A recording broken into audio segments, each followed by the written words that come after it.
என் உயிரே போனாலும் அவங்களுக்கு சாப்பாடு போடுறத நிப்பாட்ட மாட்டேன். கை கால் நல்லா தானே இருக்குது, அவங்களுக்கு ஏன் சாப்பாடு போட்டு கெடுக்குறீங்கன்னு சொல்கிறீங்க? நல்ல உணவு அப்படிங்கிறது நம்ம அம்மா அப்பா கொடுத்துருப்போம், நம்ம பிள்ளைங்களுக்கு கொடுத்துருப்போம்.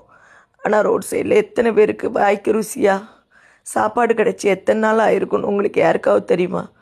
கடந்த ஒரு 7 வருஷமாக இவங்க எல்லாருக்கும் என்னால் முடிஞ்ச அளவுக்கு மனமாக ருசியாக என் கூட பிறந்த பிறப்பு மாதிரி எங்கள் அம்மா அப்பா மாதிரி சாப்பாடு போட்டுட்ருக்கேன்.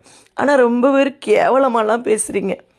எச்சில் எடுக்கிறேன், அவங்க கூடலாம் நின்றுக்கிறேன், அவங்களுக்காக போய் நிற்கிறேன் அப்படின்னு கேவலமாக ரொம்ப பேர் பேசிட்டீங்க என் காதுபட. அதுவும் நான் எச்சில் எடுக்கிறதெல்லாம் கேவலமாக பேசுகிறீங்க. எச்சி இலை அப்படிங்கிறது என்ன? அவங்க சாப்பிட்ட மிச்சத்தை நான் எடுக்கிறேன், அது எச்சியாக உங்கள் கண்ணுக்கு தெரியுது அப்படின்னா உங்கள் கண்ணில் தான் ப்ராப்ளம், என் கண்ணில் இல்லை. நான் திரும்ப திரும்ப எச்சி இலைன்னு சொல்கிறேன்னா, சாப்பிட்டு போன மிச்சத்தை யார் வச்சாலும் அது எச்சில் தான். அதை நான் மனசார தான் எடுத்து போடுறேன். அவங்கள எங்கள் வீட்டு பிறப்பை அதை நினச்சி தான் பண்ணுறேன், எங்கள் தாய் தோப்பனை நினச்சி தான் பண்ணுறேன். குறை சொல்கிறவங்க குறை சொல்லிட்டே இருங்க. ஆனால் என் உசுர் இருக்க வரைக்கும் நான் அவங்களுக்கு சாப்பாடு கொடுத்துட்டு தான் இருப்பேன். என்னால் முடிஞ்ச அளவுக்கு செய்வேன்.